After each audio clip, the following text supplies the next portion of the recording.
Welcome to another YouTube Cricket Next live post-match session. We will be discussing the India versus Hong Kong game, and as expected, India with a easy win over Hong Kong, but Hong Kong proved that there would be no pushovers. Suryakumar Yadav, the star performer, scoring a blistering 68 of just 26 deliveries. Virat Kohli in the thick of runs as well, but bowling did lack a bit of bite. We'll be discussing all of those things. Joining me shortly would be Aditya Maheshwari and Akash Bishwas. So would be Saikat Ghosh from the CricketNext team. So let's get all of those guys in. Now we have Akash, Saikat, and Aditya Maheshwari all for joining us. Welcome, guys. Welcome on board. Hi, hello everyone. Hello Hi guys, everyone. good to see all of you. Yeah, Yes. same here. I think we are facing some audio issues, it seems. Guys, am I audible to you guys? Yeah, Yes. Yes, you really. are. Fantastic. So, yeah, all four of us are here. Saikat, I'll kick things off with you because you were on the live blog for the entire match. What do you make of this? I mean, quite, convincing, you would say. But then again, there were a lot of pointers that you took from that game. India could have done much better. Yes, one negative point is how Arshdeep Singh and Avesh Khan bowled. I mean, both of them bowled really badly tonight. But even, in complete contrast, our spinners were right on the money. Ravindra Jadeja not only affected that run out, but he also bowled really well. And complimenting him was Yuzvendra Chahal. Although Yuzvendra Chahal hasn't got any wickets, but he gave away just 18 runs. So you never know with this Hong Kong side. But the main difference, what has to be Suryakumar Yadav's 50, because even if you see the scoring comparison till 14th over or 15th over, Hong Kong were pretty much neck and neck. And from there, it was the Suryakumar Yadav innings that made all the difference. But one alarm bell would be the variation that we lack in pace bowling. In terms of Avesh Khan and in terms of Arshdeep Singh, these guys are great bowlers, but they lack a good slow ball. And that's where Hong Kong bowlers, made the best of it. Right. I mean, we'll get to the bowling a bit later, and quite valid points, Saikat. But Akash, to you first, Suryakumar Yadav. I mean, we did not see him bat at number 4 against Pakistan, and here was your proper number 4, showing that why he should be batting at number 4. Yeah, exactly. Like in the last chat, we discussed about him not coming at number 4 and coming at number 5 and not scoring that much of runs. But today, you see, when he comes at number 4, he is a charming person. You cannot deny that fact. He has those shots which automatically come out of him. And even he spoke out after playing that knock that he never practices those shots, but it comes out automatically. And the way he shifted the gear after Kohli got his half century was phenomenal. Like smashing those 4 sixes in the last over was, I mean, you never see him playing that kind of shots or that confidently, even IPL as well. So today it was altogether a different ball game for him, and the confidence what he got after seeing his partner, I mean in Virat Kohli, the way he was playing freely and the way Virat was cheering for him, that was a treat to watch. And both of them just set the party. And Hong Kong bowlers, uh, they had some success in the initial half of the game, but those last 3 overs were literally nightmare for them.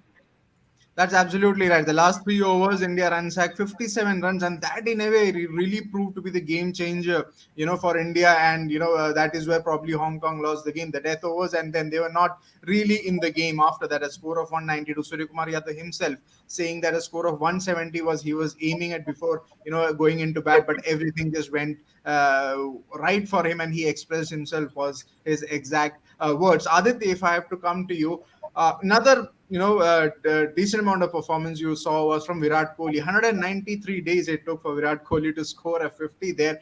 It's good. It's nice to see him get a 50. But then again, I mean, in comparison to Suryakumar Yadav, would you say that it was a scratchy innings, or are you happy with the fact that the guys at least got some substantial amount of runs?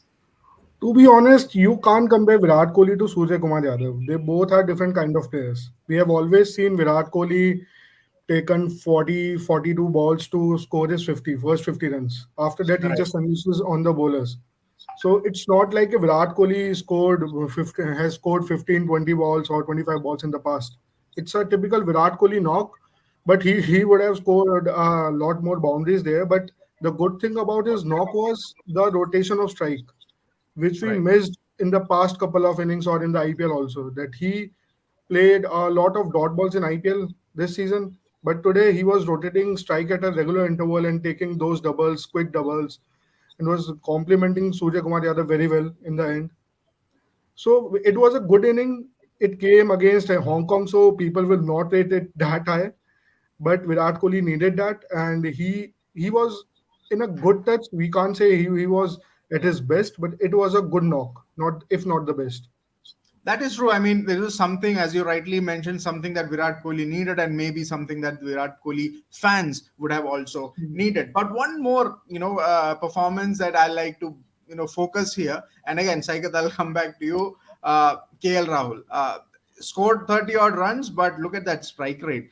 Uh, Suryakumar Yadav himself said that the wicket looked sticky, at the start, and then it became better. But it's a Hong Kong attack. It's as an associate attack. KL Rahul, the pedigree that he has, you would have wanted to see a better Rahul or somebody. I mean, not this scratchy. What do you make of his performance here? And ever since his comeback, I mean, you have not seen KL Rahul, as we all expect him to be. Are there question marks now, over his place, or maybe, I mean, the opening slot, or is it just way too early to, even suggest those kind of things? Before the match started, Akash Chopra was asked this very same question. And he said, people are going after KL Rahul just for no reason.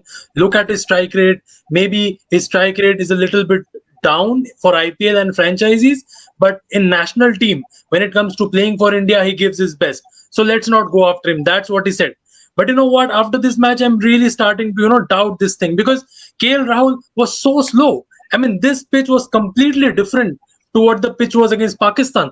There was no grass on the pitch. The batting looked completely different when Suryakumar Yadav came in, and suddenly people thought, "Is this the same pitch they are batting on?" And here was KL Rahul who almost took 36 runs, came off 39 balls. He had just one good shot that was of a free hit.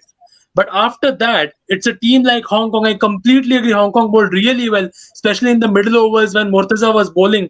He was, taking the pace of the ball and it was difficult to hit. I completely agree.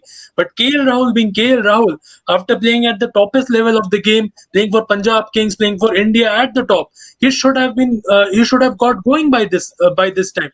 It really, concerning because as you said, should we take his spot for granted? We can't because we have so much talent coming down the line. We have so much competition at 3 and 4. We have got Deepak Huda sitting right outside, and public is clamoring for him to be included. They just need a scapegoat.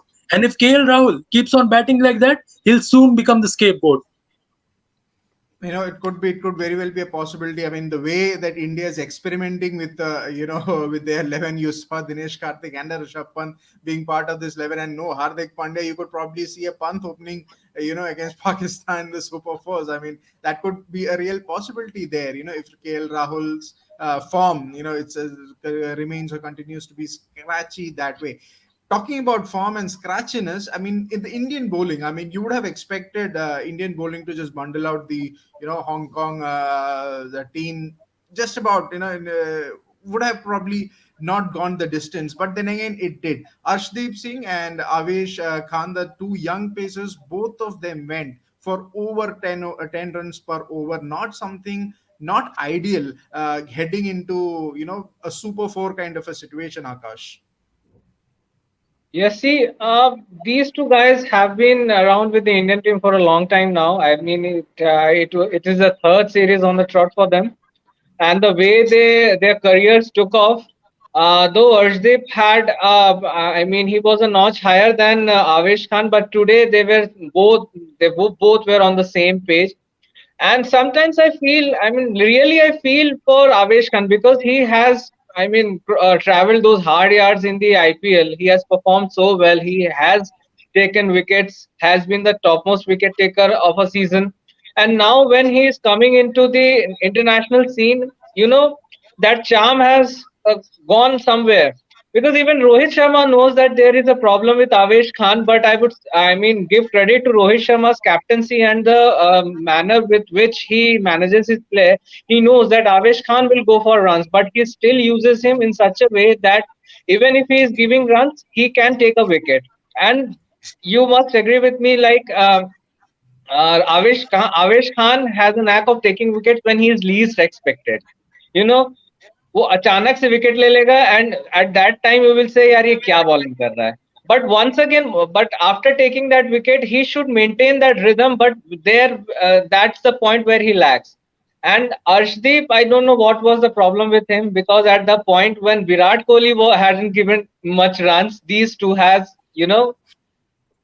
league runs like anything, especially the last 2 overs. They were 16, 17 runs were common. I mean, both 16, 17 odd runs were given by both of them in the last those 2 overs. So, yes, the issue is there, concern is there, and team management, since there is no Jasprit Bumrah and no Mohammad Shami, they have to, take that kind of responsibility when trust is shown on them. And Bhuvneshwar Kumar is already there to lead, and he also need to groom these two guys so that they can come up Right, stronger in the that's next right. I game. mean, you put it very aptly that, I mean, in the absence of Mohammad Shami and Jasprit Bumrah, it's an opportunity for these two guys to really stake a claim. And look, I mean, we've been talking about this Asia Cup being, a template kind of a thing set for the T20 World Cup. And once Jasprit Bumrah comes back, or maybe Shami comes back into the reckoning, there's probably one spot there. I mean, you have a Deepak Chahar also, who's not part of this squad. He'll vie for a place there. Bhuvneshwar is already there. So Avesh Khan and Arshdeep, these kind of matches, they need to put in performances, and this is like the killer kind of an instinct missing, so to speak. Aditya, I'll put this question to you: what was the case? Was it the Indian bowlers, specifically both Arshdeep and Avesh, just not clicking together that particular today, or was just the Hong Kong players just doing that extra bit? I mean, they did score a lot of runs. Ishan Ali did some fantastic hitting there. Babar Hayat, of course, we all know that how good a player he is for Hong Kong. Even for that matter, Scott McKinney also got some runs. So what was the case? I mean, Hong Kong really getting the better of the Indian bowlers, or just Indian bowlers just lack the bite today? Actually, before when the squad was announced, everybody was saying that why is Mohammad Shami is not there, and that's the question here. Why is Mohammad Shami not in the India's T20 scheme of things? Because you can't just play with two inexperienced bowlers. They Right. might have played a lot of IPL matches, but international cricket is all different, is a different ball of a thing. So you just can't play with two inexperienced bowlers in a crucial match. They clicked against Pakistan because Pakistan had a reserved batting approach in the middle order. Right. They didn't go the fearless approach thing, or the we now commonly Ultra say the aggressive baseball way thing. that India tends Uh, to go, right. so that was the case. But here in Hong Kong, the batsmen, they don't fear anything.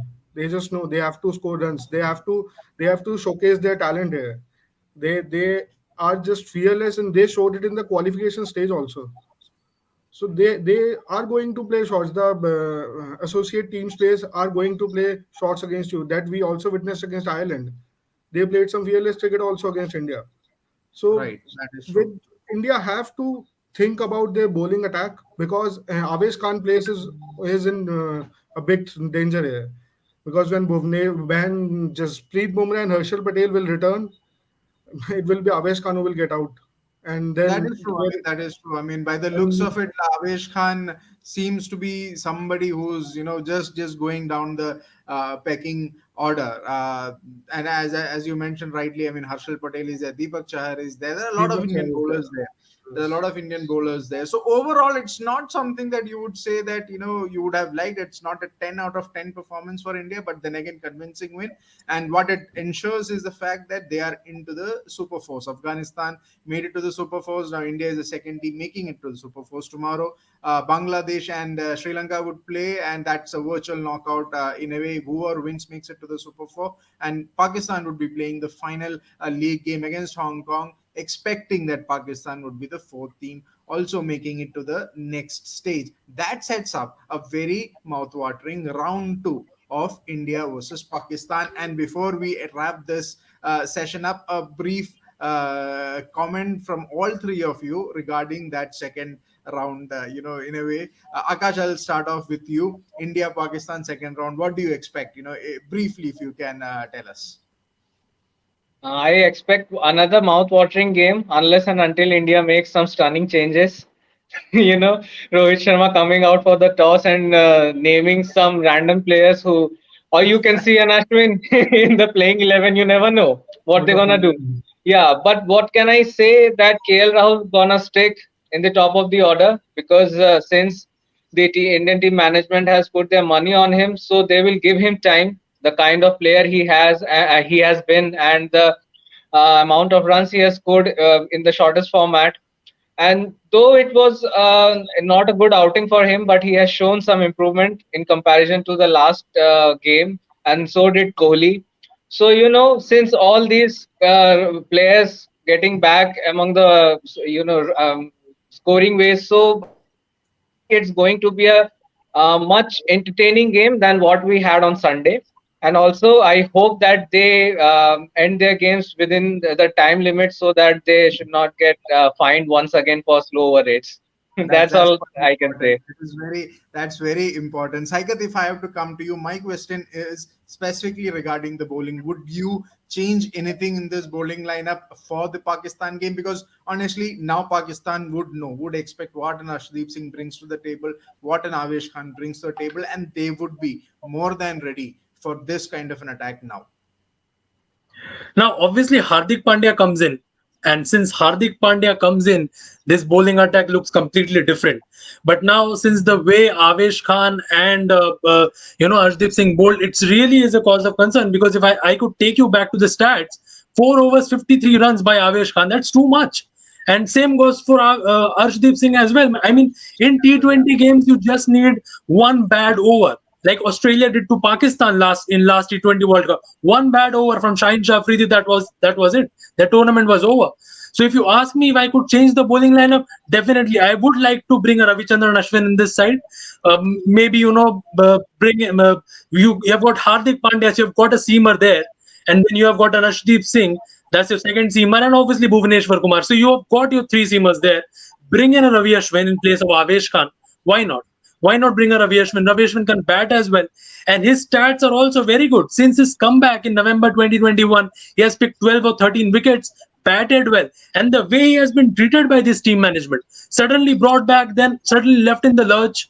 So it's a good opportunity to bring Ravi Ashwin back and just to show him, I mean, you are one of our intellectual cricketers of this Indian cricket team.